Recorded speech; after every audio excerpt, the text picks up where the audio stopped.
ಎಲ್ಲರಿಗೂ ಕಥಾಕುಸುಮ ಯೂಟ್ಯೂಬ್ ಚಾನೆಲ್ಗೆ ಸ್ವಾಗತ. ಮದುವೆ ಮುಗಿಸಿ ಮನೆಗೆ ಬಂದ ವಿಮಲಾ ದಾಮೋದರ್ ದಂಪತಿಗಳಿಗೂ ಹಾಗೂ ಇಶಾನ್ಗೆ ಮನೆ ಪೂರ್ತಿ ನಿಶಬ್ದ ಅನಿಸಿತು. ಇಚ್ಛಾಳ ಚೇಷ್ಟೆ, ಅವಳ ಮಾತು, ನಗು ಎಲ್ಲವೂ ಕಣ್ಣ ಮುಂದೆ ಬಂದು ಅವಳು ಇಲ್ಲದ ಮನೆಯಂತೆ ಇಲ್ಲ ಎಂದನಿಸತೊಡಗಿತು. ದಾಮೋದರ್ ದಂಪತಿಗಳು ಇಚ್ಛಾಳ ಜನನದಿಂದ ಇರುವ ಪ್ರತಿಯೊಂದು ಘಟನೆಗಳನ್ನು, ಅಂದರೆ ಅವಳು ಮೊದಲು ಮಾತನಾಡಿದ್ದು, ಪುಟ್ಟ ಹೆಜ್ಜೆಯನ್ನಿಡುತ್ತಾ ನಡೆದಾಡತೊಡಗಿದ್ದು, ತುಂಟಾಟ ಮಾಡಿದ್ದು, ಮೊದಲ ಸಾರಿ ಸ್ಕೂಲ್ಗೆ ಹೋಗಿದ್ದು ಅವರ ಕಣ್ಣ ಮುಂದೆ ಬಂತು. ಇಬ್ಬರ ಕಣ್ಣಲ್ಲೂ ನೀರಿತ್ತು. ಇಶಾನ್ ಪರಿಸ್ಥಿತಿಯು ಇದಕ್ಕಿಂತ ಹೊರತಾಗಿರಲಿಲ್ಲ. ಮುದ್ದಿನ ತಂಗಿಯಾದರೂ ಅವಳನ್ನು ತನ್ನ ಮಗಳಂತೆ ನೋಡಿಕೊಳ್ಳುತ್ತಿದ್ದ. ಅವಳ ತುಂಟಾಟಕ್ಕೆ ಬೆಂಬಲವಾಗಿ ನಿಂತಿದ್ದ. ಅವನಿಗೂ ತುಂಬ ಬೇಸರವಾಗಿತ್ತು. ಆದರೆ ತನ್ನ ತಂದೆ ತಾಯಿಯ ಕಣ್ಣಲ್ಲಿ ನೀರು ಕಂಡು ಅವರನ್ನು ಸಂತೈಸಲು ಯತ್ನಿಸಿದ. ಇಚ್ಛಾಳನ್ನು ವೃದ್ಧಿ ತನ್ನ ಕೋಣೆಗೆ ಕರೆದೊಯ್ದಳು. ಅತ್ತಿಗೆ, ಹೇಗಿದ್ದ ನಮ್ಮಣ್ಣ ಎಂದು ವೃದ್ಧಿ ಕೇಳಿದಾಗ ಅವಳನ್ನೇ ದುರುಗುಟ್ಟಿ ನೋಡಿದವಳು, ನೋಡು, ಈ ಹೊಸ ವರಸೆ ಎಲ್ಲ ಬೇಡ, ಇಚ್ಛಾ ಅನ್ನು ಸಾಕು ಎಂದು ನುಡಿದಾಗ ವೃದ್ಧಿ ಅವಳಿಗೆ ನಾಟಕೀಯವಾಗಿ ಕೈ ಮುಗಿಯುತ್ತಾ, ಆಯ್ತಮ್ಮ ಆಯಿತು, ನೀನು ಇಚ್ಛೆಯಂತೆ ನಿನ್ನನ್ನು ಇಚ್ಛಾ ಅಂತಲೇ ಕರಿತೀನಿ ಎಂದಳು. ಗುಡ್ ಗರ್ಲ್ ಎಂದು ಅವಳ ಕೆನ್ನೆ ಹಿಂಡಿದಳು ಇಚ್ಛಾ. ಅದು ಸರಿ, ನಾನು ಕೇಳಿದ ಪ್ರಶ್ನೆಗೆ ನೀನು ಉತ್ತರ ಹೇಳಲೇ ಇಲ್ಲ. ಯಾವ ಪ್ರಶ್ನೆ? ಇಲ್ಲೇನಾದರೂ ಪ್ರಶ್ನೋತ್ತರ ಕಾರ್ಯಕ್ರಮ ನಡೀತಿದೆಯಾ? ಇಚ್ಛಾ, ನಿಜ ಹೇಳು, ನಮ್ಮಣ್ಣ ಹೇಗಿದ್ದಾನೆ? ನಾನು ಅಂದ್ಕೊಂಡು ಹಾಗೆ ಇಲ್ಲ. ಅಂದರೆ ನಿನ್ನಣ್ಣ ನಿನ್ನ ಹಾಗೆ ಇದ್ದಾನೆ ಅಂದ್ಕೊಂಡಿದ್ದೆ, ಆದರೆ ಅವರು ಹಾಗಿಲ್ಲ. ಅಂದರೆ ಚೆನ್ನಾಗಿಲ್ಲ ಅಂತಾನಾ? ನಾನು ಯಾವಾಗ ಹಾಗಂದೆ? ನಿನ್ನ ಥರ ಇಲ್ಲ, ತುಂಬ ಚೆನ್ನಾಗಿದ್ದಾರೆ, ಹೀರೋ ಥರ. ನಾನು ಚೆನ್ನಾಗಿಲ್ವಾ?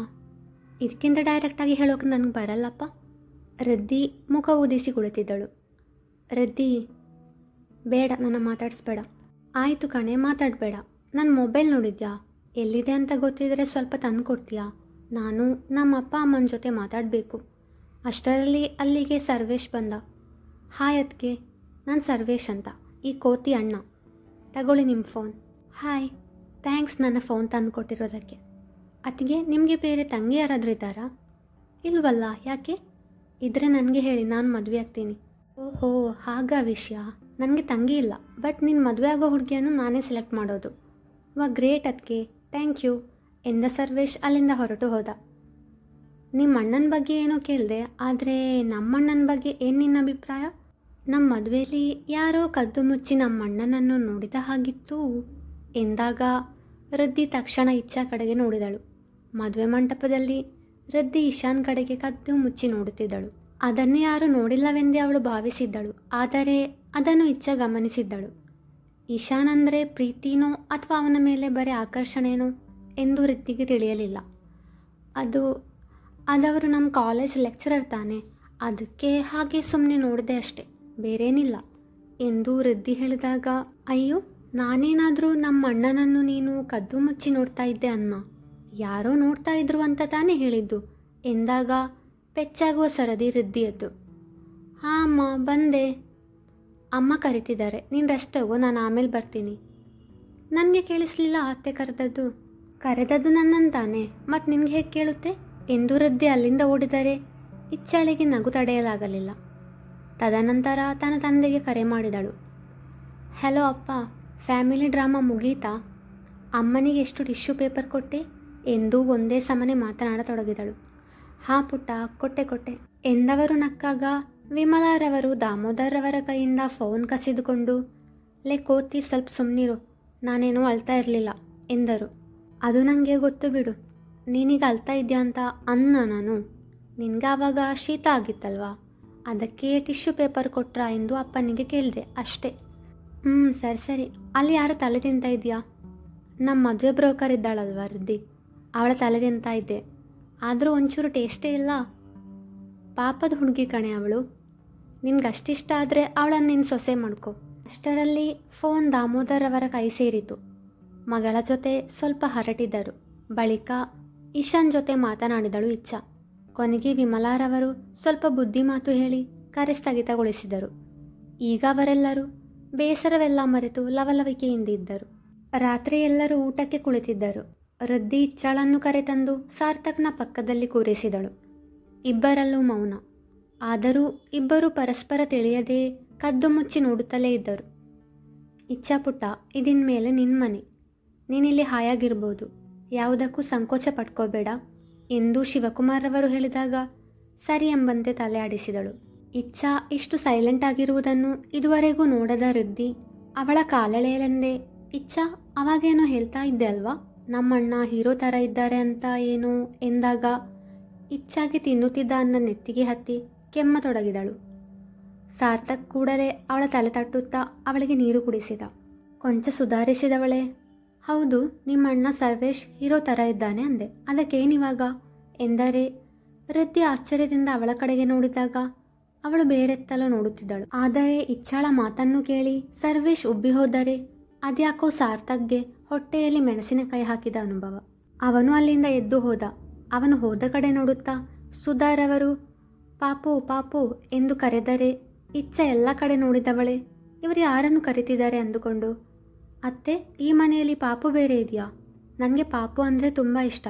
ಅದು ಸರಿ, ಯಾರು ಪಾಪು ಎಂದು ಕೇಳಿದವಳ ಕಡೆಗೆ ನೋಡಿ ನಕ್ಕವರು, ನಿನ್ನ ಗಂಡನೇ ಆ ಪಾಪು ಎಂದಾಗ ಇಚ್ಛಾ ಪೆಚ್ಚು ಪೆಚ್ಚಾಗಿ ನಗುತ್ತಾ ನನ್ನ ಊಟ ಆಯಿತು ಎಂದವಳೆ ವೃದ್ಧಿಯ ಕೋಣೆಗೆ ಓಡುವ ನಡಿಗೆಯಲ್ಲಿ ಹೋದರೆ ಮನೆಯವರೆಲ್ಲರೂ ಮುಸಿ ಮುಸಿ ನಕ್ಕರು. ಮನೆಯವರು ಹೊರಗಡೆ ಸಾರ್ವಜನಿಕ ಸ್ಥಳಗಳಲ್ಲಿ ಇದ್ದಾಗ ಅವನನ್ನು ಸಾರ್ಥಕ್ ಎಂದೇ ಕರೆಯುತ್ತಿದ್ದರು, ಮನೆಯಲ್ಲಿ ಮಾತ್ರ ಪಾಪು ಎನ್ನುತ್ತಿದ್ದರು. ತದನಂತರ ಮುಂದಿನ ಶಾಸ್ತ್ರಕ್ಕಾಗಿ ಸುಧಾರವರು ಹಾಗೂ ವೃದ್ಧಿ ಇಚ್ಛಾಳನ್ನು ತಯಾರು ಮಾಡಿದರೆ ಅವಳು ಮುದ್ದುಗೊಂಬೆಯಂತೆ ಕಂಡಳು. ಅಷ್ಟರಲ್ಲಿ ರಜನಿಯವರ ಜೊತೆಗೆ ಅರುಂಧತಿಯವರು ಅಲ್ಲಿಗೆ ಬಂದರು. ತುಂಬ ಚೆನ್ನಾಗಿ ಕಾಣ್ತಿದ್ಯಾ ಪುಟ್ಟ ಎಂದ ಅರುಂಧತಿಯವರು ನೆಟಿಕೆ ಮುರಿದು ಅವಳ ದೃಷ್ಟಿ ತೆಗೆದರು. ಅವಳು ಅವರ ಕಾಲಿಗೆ ನಮಸ್ಕರಿಸಿದಳು. ಪುಟ್ಟ, ನಮ್ಮ ಸಾರ್ಥಕ್ ತಾಯಿ ಪ್ರೀತಿ ಸಿಗದೆ ಬೆಳೆದವನು. ಅವನಿಗೆ ತನ್ನ ತಾಯಿ ಮುಖ ನೋಡುವ ಭಾಗ್ಯ ಕೂಡ ಸಿಗಲಿಲ್ಲ. ಇನ್ಮುಂದೆ ನೀನೇ ಅವನಿಗೆ ಎಲ್ಲ. ಸ್ವಲ್ಪ ಕೋಪ ಜಾಸ್ತಿ ಅನ್ನೋದು ಬಿಟ್ಟರೆ ತುಂಬ ಒಳ್ಳೆ ಮನಸ್ಸು ಕಣಮ್ಮ ಒಂದು. ಯಾವುದೇ ಕಾರಣಕ್ಕೂ ಅವನ ಮನಸ್ಸು ನೋಯಿಸಬೇಡಮ್ಮ ಎಂದು ಅರುಂಧತಿಯವರು ಹೇಳಿದಾಗ, ಅಜ್ಜಿ, ಖಂಡಿತ ಅವರಿಗೆ ನೋವು ಕೊಡುವಂಥ ಕೆಲಸ ನಾನು ಯಾವತ್ತೂ ಮಾಡಲ್ಲ. ನೀವು ಹೇಳಿದ ಹಾಗೆ ಅವರನ್ನು ಚೆನ್ನಾಗಿ ನೋಡ್ಕೋತೀನಿ ಅಜ್ಜಿ. ಆದರೆ ನನಗೂ ಸ್ವಲ್ಪ ಸಮಯ ಬೇಕು. ನನಗೆ ಅವ್ರ ಬಗ್ಗೆ ಏನೂ ಗೊತ್ತಿಲ್ಲ. ಇಬ್ಬರಿಗೂ ಪರಸ್ಪರ ಅರ್ಥ ಮಾಡಿಕೊಂಡು ಜೀವನ ಸಾಗಿಸಬೇಕಾದ್ರೆ ಸಮಯ ಬೇಕು ಅಜ್ಜಿ ಎಂದಾಗ, ನಿನ್ನ ಮಾತು ನಿಜ ಪುಟ್ಟ, ಆದರೆ ಈ ಕ್ಷಣದಿಂದ ಅವನ ಪೂರ್ತಿ ಜವಾಬ್ದಾರಿ ನಿಂದೆ ಎಂದರು ರಜನಿಯವರು. ಸರಿ ಅಮ್ಮ ಎಂದವಳು ಕರೆದಾಗ ಮೊದಲ ಸಾರಿ ತನ್ನನ್ನು ಅಮ್ಮ ಎಂದು ಕರೆದದ್ದು ಕೇಳಿ ಅವರಿಗೆ ಕಣ್ಣು ತುಂಬಿ ಬಂತು. ಅವಳನ್ನು ತಬ್ಬಿಕೊಂಡು ಅತ್ತರು. ಅವರ ಅಳುವಿನ ಕಾರಣ ಅವಳಿಗೆ ತಿಳಿಯಲಿಲ್ಲ. ನಾಳೆ ವೃದ್ಧಿಯ ಬಳಿ ಕೇಳೋಣ ಅಂದುಕೊಂಡು, ಅಮ್ಮ ದಯವಿಟ್ಟು ಅಳಬೇಡಿ ಪ್ಲೀಸ್, ಆಮೇಲೆ ಡಾರ್ಕ್ ಸರ್ಕಲ್ ಬರುತ್ತೆ ಎಂದು ಪೆದ್ದು ಪೆದ್ದಾಗಿ ಹೇಳಿದಾಗ ಅವರು ನಕ್ಕರು. ಬಳಿಕ ಸುಧಾರವರು ಅವಳ ತಲೆ ಸವರಿ ಅವಳನ್ನು ಸಾರ್ಥಕ್ನ ಕೋಣೆಗೆ ಬಿಟ್ಟು ಬಾಗಿಲು ಹಾಕಿ ಹೋದರು. ಇಷ್ಟು ಹೊತ್ತು ಸರಿಯಾಗಿ ಇದ್ದ ಹೃದಯ ಬಡಿತ ಈಗ ಏರುಪೇರಾಗಲು ಶುರುವಾಯಿತು.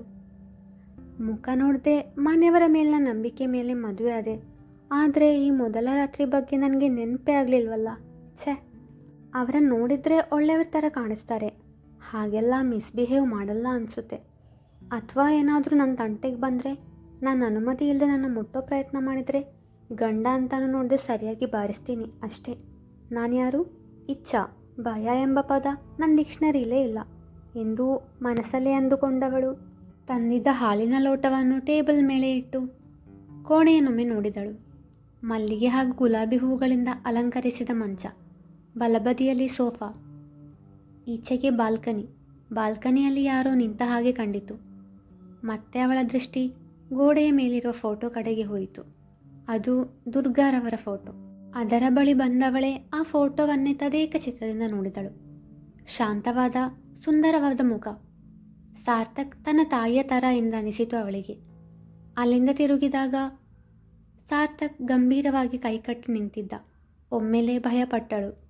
ಅವಳ ಡಿಕ್ಷನರಿಯಲ್ಲಿ ಇಲ್ಲದ ಪದಗಳು ಬಹುಶಃ ಈಗ ಡಿಕ್ಷನರಿಯಲ್ಲಿ ಸೇರಿಕೊಂಡಿರಬೇಕು. ಅವನು ಅವಳಿಗೆ ತೀರ ಸಮೀಪ ನಿಂತಿದ್ದ. ಅವಳು ತನ್ನನ್ನು ಬಿಟ್ಟು ತನ್ನ ತಮ್ಮ ಹೀರೋ ಥರ ಇದ್ದಾನೆ ಎಂದದ್ದು ಅವನಿಗೆ ಅಸೂಯೆಯಾಗಿತ್ತು. ಇಲ್ಲೇನು ಮಾಡ್ತಾ ಇದೆಯಾ ಎಂದು ಗಂಭೀರವಾಗಿ ಕೇಳಿದಾಗ, ಅದು ಈ ಫೋಟೋ ನಿಮ್ಮಮ್ಮಂದಲ್ವಾ, ಹಾಗೆ ನೋಡ್ತಾ ನಿಂತಿದ್ದೆ. ನೋಡೋಕೆ ತುಂಬ ಲಕ್ಷಣವಾಗಿ ದೇವತೆ ಥರ ಇದ್ದಾರೆ, ನಿಮಗೂ ಅವರದೇ ರೂಪ ಸಿಕ್ಕಿರೋದು, ಒಳ್ಳೆ ಹೀರೋ ಥರ ಇದ್ದೀರಾ ಎಂದು ಒದರಿಬಿಟ್ಟಳು. ಅವಳ ಮಾತುಗಳನ್ನು ಕೇಳಿದವನ ತುಟಿಯಂಚಲಿ ನಗು ಮೂಡಿತು. ಆದರೂ ಅದನ್ನು ತೋರಗೊಡಲಿಲ್ಲ. ನಾನು ನಿನ್ನ ಜೊತೆ ಸ್ವಲ್ಪ ಮಾತಾಡಬೇಕು ಎಂದವನು ಸೋಫಾದ ಕಡೆಗೆ ಕೈ ತೋರಿಸಿದಾಗ ಅವಳು ಸೋಫಾದಲ್ಲಿ ಕುಳಿತಳು. ಅವನು ಅವಳ ಪಕ್ಕ ಕುಳಿತವ. ನೋಡು, ನಮ್ಮ ಮದುವೆ ಅವಸರವಾಗಿ ನಡೆದು ಹೋಯಿತು.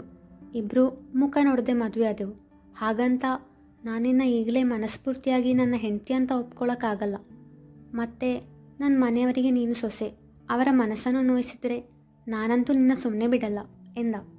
ಇಚ್ಛಾ ಅವನ ಮಾತನ್ನು ಕೇಳಿ ಕಣ್ಣಿನ ಗಾತ್ರ ಹೆಚ್ಚಿಸಿ, ಅಲ್ಲ, ಇವ್ರ ಫ್ಯಾಮಿಲಿಯಲ್ಲಿ ಎಲ್ಲರೂ ಸರಿಯಾಗೇ ಇದ್ದಾರೆ ಅಲ್ವಾ? ಅಲ್ಲಿ ಅಜ್ಜಿ ನೋಡಿದರೆ ಇವ್ರ ಮನಸ್ಸಿಗೆ ನೋವು ಕೊಡಬೇಡ ಅಂತಾರೆ. ಇಲ್ಲಿ ಇವರು ನೋಡಿದರೆ ನನ್ನ ಮನೆಯವರ ಮನಸ್ಸಿಗೆ ನೋವು ಕೊಟ್ಟರೆ ಸುಮ್ಮನೆ ಬಿಡಲ್ಲ ಅಂತಾರೆ. ಅಲ್ಲ, ನನಗೇನು ಎಲ್ಲರಿಗೆ ನೋವು ಕೊಡೋದೇ ಕೆಲಸನ ಎಂದು ಅಂದುಕೊಳ್ಳುತ್ತಿರುವಾಗ ಅವಳ ಮುಂದೆ ಚಿಟಿಕೆ ಹೊಡೆದವನು, ಹಲೋ, ಎಲ್ಲಿ ಕಳೆದು ಹೋಗಿದ್ಯಾ ಎಂದಾಗ ಎಚ್ಚೆತ್ತವಳು ಎಂದು ಹಲ್ಲು ಕಿರಿಯುತ್ತಾ, ನನ್ನ ನೋಡಿದ್ರೇ ಗೊತ್ತಾಗಲ್ವಾ ನಿಮಗೆ ನಾನು ಪಾಪಚ್ಚಿ ಅಂತ? ನಾನು ಯಾರಿಗೂ ನೋವು ಕೊಡಲ್ಲಪ್ಪ. ನನಗೆ ಫ್ಯಾಮ್ಲಿ ಅಂದರೆ ತುಂಬ ಇಷ್ಟ. ನಮ್ಮ ಮನೆಯಲ್ಲಿ ನಾನು, ಅಪ್ಪ, ಅಮ್ಮ, ಅಣ್ಣ ಇಷ್ಟೇ ಜನ ಇದ್ದಿದ್ದು. ಅಜ್ಜಿಯನ್ನು ನೋಡಿದ ನೆನಪು ಕೂಡ ಇಲ್ಲ ನನಗೆ. ಆದರೆ ಇಲ್ಲಿ ಅಜ್ಜಿ ಇದ್ದಾರೆ, 2 ಮಾವಂದಿರಿದ್ದಾರೆ, ಅತ್ತೆ, ಅಮ್ಮ, ವೃದ್ಧಿ, ಸರ್ವೇಶ್ ಮತ್ತು ನೀವು ಎಂದವಳು ತಿರುಗಿ ನೋಡಿದಾಗ ಅವನದಾಗಲೇ ಸುಖ ನಿದ್ರೆಗೆ ಜಾರಿದ್ದ. ಇಚ್ಛಾ ಹಣೆ ಚಚ್ಚಿಕೊಂಡು, ಅಲ್ಲ, ನಾನಿಲ್ಲಿ ಒಬ್ಳು ಮಾತಾಡ್ತಾ ಇದ್ರೆ ನನಗಲ್ಲವೇನೋ ಎಂಬಂತೆ ಮಲಗಿದಾರಲ್ವ ಇವರು? ಇದೊಳ್ಳೆ ಕತೆ ಆಯ್ತಲ್ಲಪ್ಪ. ಈ ಥರ ಮೊದಲ ರಾತ್ರಿ ನನ್ನೊಬ್ಳ ಜೀವನದಲ್ಲೇ ಆಗಿರೋದು ಅನಿಸುತ್ತೆ. ಹೀಗೂ ಒಂದು ಮೊದಲ ರಾತ್ರಿ ಎಂದವಳು ಸೋಫಾದಲ್ಲಿ ಮಲಗಿದಳು. ಮುಂದುವರೆಯುವುದು. ಈ ಕತೆ ನಿಮಗೆ ಇಷ್ಟವಾಗಿದ್ದರೆ ಲೈಕ್ ಮಾಡಿ, ಶೇರ್ ಮಾಡಿ, ಕಮೆಂಟ್ ಮಾಡಿ. ಹಾಗೆ ಈ ಚಾನೆಲ್ನ ನೀವು ಸಬ್ಸ್ಕ್ರೈಬ್ ಮಾಡಿಲ್ಲ ಅಂದರೆ ಸಬ್ಸ್ಕ್ರೈಬ್ ಮಾಡಿ. Thank you.